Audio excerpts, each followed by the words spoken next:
ಸುದ್ದಿಸಾಕ್ಷಿ news ಚಾನಲ್ಗೆ ಸ್ವಾಗತ. ತಮ್ಮ ಆರೋಗ್ಯವನ್ನು ಲೆಕ್ಕಿಸದೆ ದಿನಂಪ್ರತಿ ನಗರದ ಸ್ವಚ್ಛತೆ ಹಾಗೂ ಜನರ ಆರೋಗ್ಯವನ್ನು ಕಾಪಾಡುವಲ್ಲಿ ಪೌರ ಕಾರ್ಮಿಕರ ಪಾತ್ರ ಅತ್ಯಂತ ದೊಡ್ಡದು ಎಂದು ಶಾಸಕ ಕೆಎಚ್ ಪುಟ್ಟಸ್ವಾಮಿಗೌಡ ತಿಳಿಸಿದರು. ಅವರು ನಗರದ ಸುಮಂಗಲಿ ಕಲ್ಯಾಣ ಮಂಟಪದಲ್ಲಿ ನಗರಸಭೆ ವತಿಯಿಂದ ಆಯೋಜಿಸಲಾಗಿದ್ದ ಪೌರ ಕಾರ್ಮಿಕರ ದಿನಾಚರಣೆಯ ಕಾರ್ಯಕ್ರಮದಲ್ಲಿ ದೀಪ ಬೆಳಗಿಸಿ ಮಾತನಾಡುತ್ತಿದ್ದರು.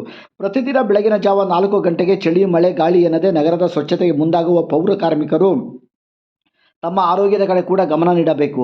ಸರ್ಕಾರ ನೀಡಿರುವ ಸುರಕ್ಷಾ ಕವಚಗಳನ್ನು ಧರಿಸಿ ಸ್ವಚ್ಛತೆಯ ಕಾರ್ಯದಲ್ಲಿ ತೊಡಗಿಸಿಕೊಳ್ಳಬೇಕೆಂದು ಕಿವಿಮಾತು ಹೇಳಿದ ಶಾಸಕರು ಪೌರ ಕಾರ್ಮಿಕರ ಮಕ್ಕಳ ವಿದ್ಯಾಭ್ಯಾಸಕ್ಕೆ ಎಲ್ಲ ರೀತಿಯ ನೆರವನ್ನು ನೀಡುವುದಾಗಿ ಭರವಸೆ ನೀಡಿದರು.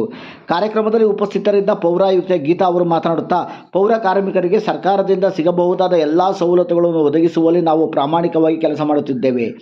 ಪೌರ ಕಾರ್ಮಿಕರಿಗೆ ಪ್ರತಿದಿನ ಪೌಷ್ಟಿಕ ಅಂಶಗಳುಳ್ಳ ಬೆಳಗಿನ ಉಪಹಾರದ ಜೊತೆಗೆ ಒಂದು ಮೊಟ್ಟೆಯನ್ನು ನೀಡಲಾಗುತ್ತಿದ್ದು, ಕಾಲಕ್ಕೆ ಆರೋಗ್ಯ ತಪಾಸಣೆ ಶಿಬಿರಗಳನ್ನು ಏರ್ಪಡಿಸಿ ಪೌರ ಕಾರ್ಮಿಕರ ಆರೋಗ್ಯದ ಬಗ್ಗೆ ಕಾಳಜಿ ವಹಿಸುತ್ತಿದ್ದೇವೆ ಮತ್ತು ಪೌರ ಕಾರ್ಮಿಕರ ಮಕ್ಕಳ ವಿದ್ಯಾಭ್ಯಾಸಕ್ಕೆ ಕೂಡ ನಗರಸಭೆ ವತಿಯಿಂದ ಆರ್ಥಿಕ ನೆರವನ್ನು ನೀಡುತ್ತಿದ್ದೇವೆ ಎಂದು ತಿಳಿಸಿದರು. ಕಾರ್ಯಕ್ರಮದಲ್ಲಿ ಪೌರ ಕಾರ್ಮಿಕರಿಗಾಗಿ ಏರ್ಪಡಿಸಲಾಗಿದ್ದ ಕ್ರೀಡಾಕೂಟದಲ್ಲಿ ವಿಜೇತರಾದ ಪೌರ ಕಾರ್ಮಿಕರಿಗೆ ಬಹುಮಾನಗಳನ್ನು ವಿತರಿಸಲಾಯಿತು.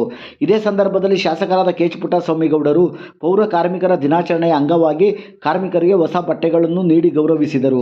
ಕಾರ್ಯಕ್ರಮದಲ್ಲಿ ನಗರಸಭೆ ಅಧ್ಯಕ್ಷ ಲಕ್ಷ್ಮೀನಾರಾಯಣ್, ಉಪಾಧ್ಯಕ್ಷ ಫರೀದ್, ತಹಶೀಲ್ದಾರ್ ಮಹೇಶ್ ಎಸ್ಪತ್ರಿ, ಜಿಲ್ಲಾ ಯೋಜನಾ ನಿರ್ದೇಶಕಿ ಮಾಧವಿ, ಕ್ಷೇತ್ರ ಶಿಕ್ಷಣಾಧಿಕಾರಿ ಶ್ರೀನಿವಾಸ್, ಕರ್ನಾಟಕ ಪೌರ ಸಂಘದ ಜಿಲ್ಲಾ ಅಧ್ಯಕ್ಷ ಮುರಳಿ, ಜೀವಿಕಾ ರತ್ನಮ್ಮ, ನಗರಸಭೆ ಸದಸ್ಯರಾದ ಡಿಎನ್ ವೆಂಕಟರೆಡ್ಡಿ, ರಂಗಮ್ಮ, ಅಶ್ವತ್ಥಮ್ಮ, ಶ್ರೀಕಾಂತ್, ರಾಜ್ಕುಮಾರ್, ಭಾಗ್ಯಮ್ಮ, ಗಾಯತ್ರಿ, ರಮೇಶ್, ಕಲೀಂ, ಮಂಜುಳಾ, ಜಯರಾಮ್ ಹಾಗೂ ಇನ್ನಿತರರು ಕಾರ್ಯಕ್ರಮದಲ್ಲಿ ಭಾಗವಹಿಸಿದ್ದರು.